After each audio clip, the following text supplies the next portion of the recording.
ABP news आपको रखे आगे। और आज मायावती का जन्मदिन है। इस मौके पर मायावती प्रेस कॉन्फ्रेंस कर रही हैं। आपको सीधे लेकर चल। हमारी के चलते ऐसे लोगों की आर्थिक मदद करने की काफ़ी सख्त ज़रूरत भी है। वैसे भी समाज में विशेषकर गरीब, कमज़ोर व उपेक्षित वर्गों के हित व कल्याण के लिए हमेशा हमारी पार्टी अति गंभीर, तत्पर, संवेदनशील, ईमानदार व संघर्षरत रहती है, जिसके मुताबिक चलकर ही बीएसपी ने यूपी में 4 बार अपने नेतृत्व में यह सरकार भी चलाई है। लेकिन ये सब यहाँ जातिवादी, पूंजीवादी व संकीर्ण मानसिकता रखने वाली विपक्षी पार्टियों को अच्छा नहीं लगा और फिर इन्होंने यहाँ बीएसपी के विरुद्ध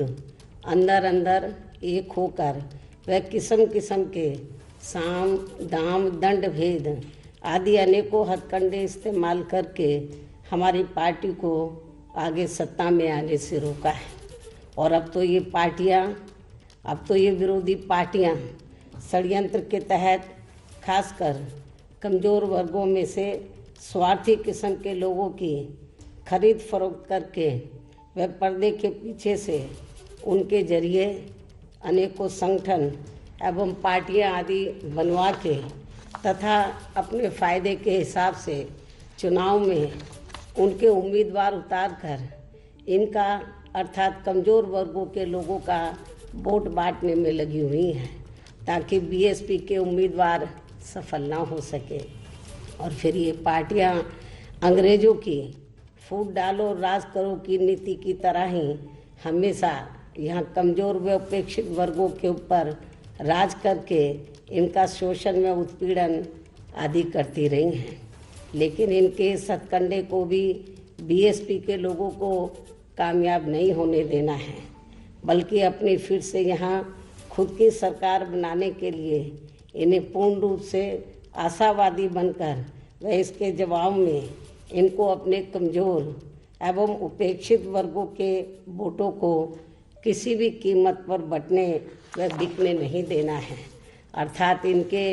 इन सभी हथकंडों का मुकाबला करके इन वर्गों को पुनः यहाँ सत्ता हासिल करना है। तभी यहाँ सर्व समाज में से खासकर गरीब, दलित, आदिवासी, पिछड़ा वर्ग, मुस्लिम व अन्य धार्मिक अल्पसंख्यक समाज के लोगों की सामाजिक एवं आर्थिक स्थिति में तथा साथ ही किसान, मजदूर, व्यापारी एवं अन्य मेहनतकश लोगों की भी दयनीय स्थिति में काफ़ी कुछ सुधार व बदलाव आ सकता है। और इसके लिए बीएसपी के लोगों को पूर्ण रूप से आशावादी बनकर व खासकर सन 2003 के अपने खुद के अनुभवों से भी काफ़ी कुछ प्रेरणा लेकर इन्हें पुनः यहाँ सत्ता में वापस आना है, जिसके बारे में यहाँ मैं ये बताना ज़रूरी समझती हूँ कि सन 2002 में जब बीएसपी के नेतृत्व में बीएसपी व बीजेपी की संयुक्त सरकार बनी थी, तो तब कुछ समय के बाद ही सन 2003 में जब हमें बीजेपी की शर्तों से ये लगा कि इनके साथ मिलकर लोकसभा का आम चुनाव लड़ने से हमारी पार्टी की नीतियाँ काफ़ी कुछ गड़बड़ा सकती हैं, तो तब फिर मैंने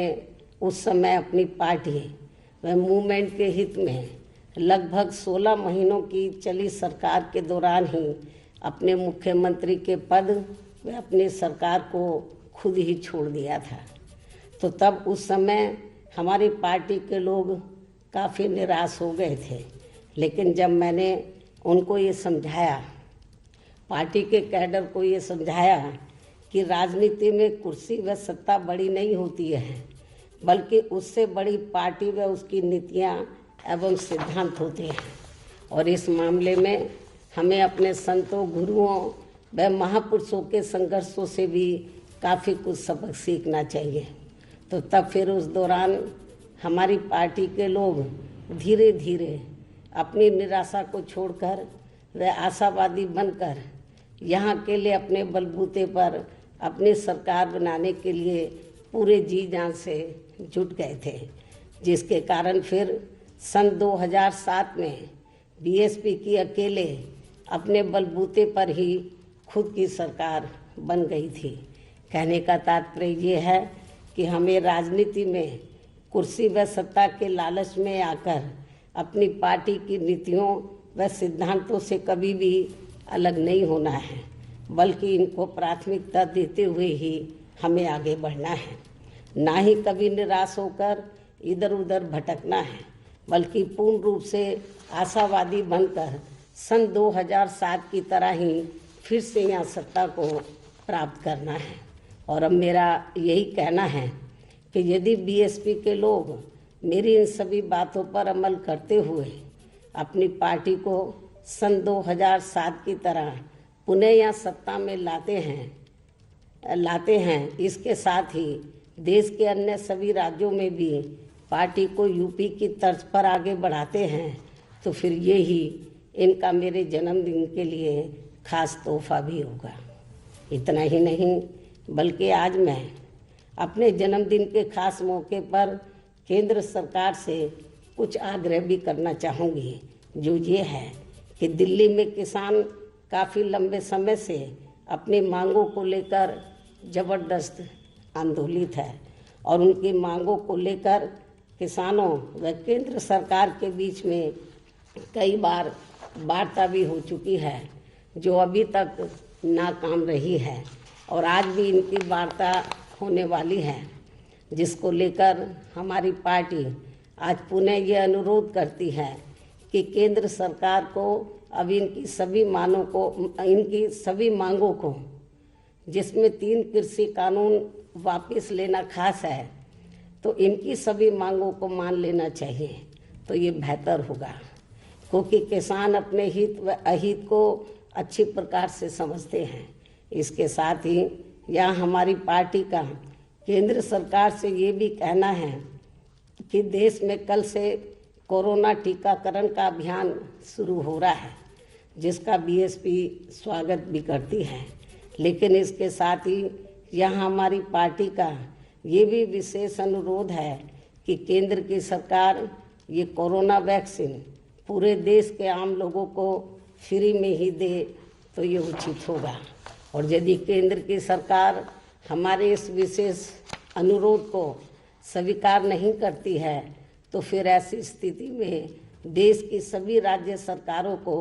इन्हें ये सुविधा फ्री में ही देनी चाहिए। ये भी हमारी पार्टी का सभी राज्य सरकारों से विशेष अनुरोध भी है।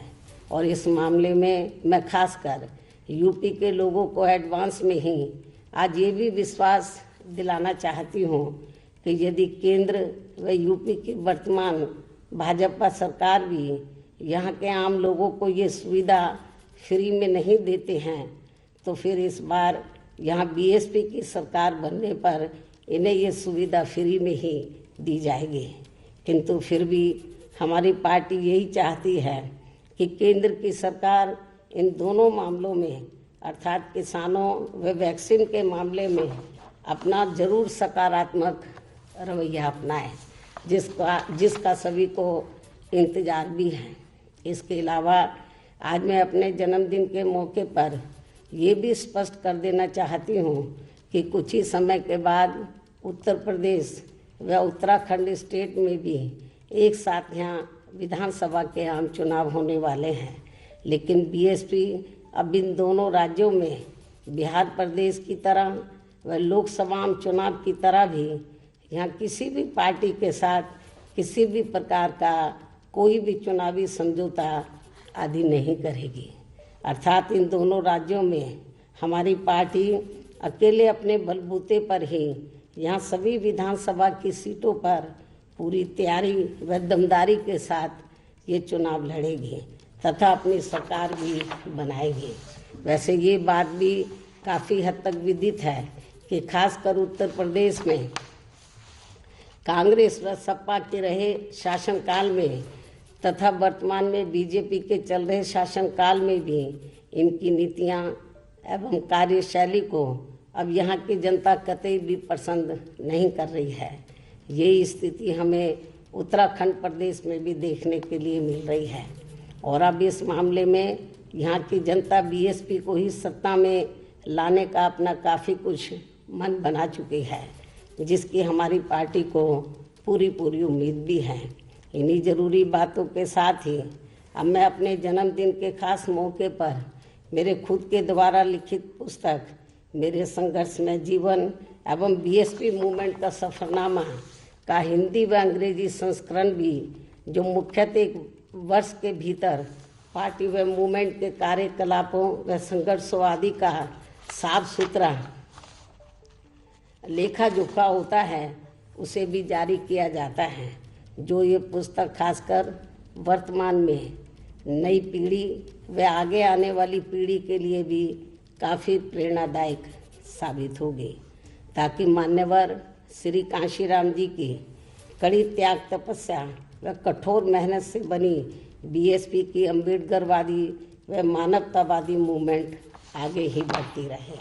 अर्थात फिर ये मूवमेंट आगे कभी भी रुके ना। और अब मैं इस पुस्तक का भी विमोचन करूं, लेकिन इससे पहले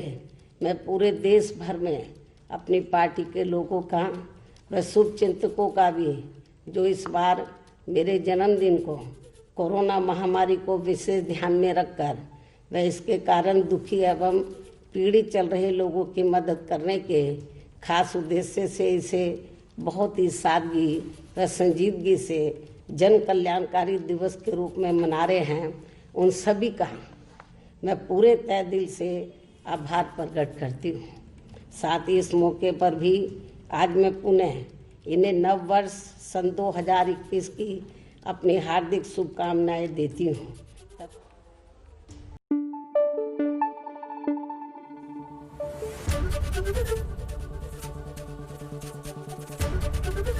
एबीपी न्यूज आपको रखे आगे।